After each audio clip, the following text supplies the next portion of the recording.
Umarangkada na ang pagpapatupad ng zipper lane sa Katipunan Avenue sa Quezon City na nakararanas ng mabigat na trapiko tuwing rush hour. Ang naging epekto niyan alamin natin sa sentro ng balita ni Joshua Garcia.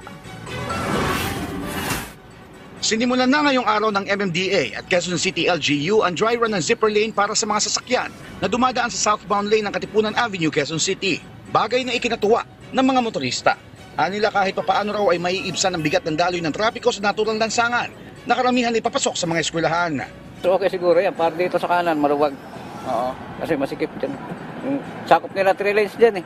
Maganda yan sir, para sa traffic. Kasi lagi traffic talaga dyan. May dalawa itong exit. Isa sa harap ng La Vista Subdivision Gate sa Mangyan Street, papunta sa Gates 5 at 6 ng Miriam College. Habang ang isa naman ay sa kabila na nasa harap ng Miriam College, Gate 3. Nauna na rin sinabi ng MMDA na tinatayang nasa 10,000 sasakyan ang dumadaan dito sa kahabaan ng Katipunan Avenue araw-araw.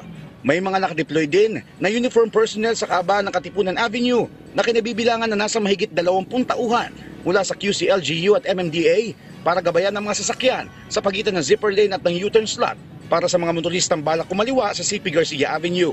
Ayon naman sa lokal na pamahalaan ng Quezon City, accessible ang nasabing zipper lane mula alas 6:30 hanggang alas 8 ng umaga tuwing weekdays maliban sa holidays.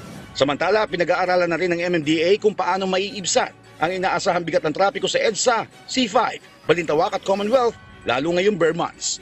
Joshua Garcia, para sa Bayan.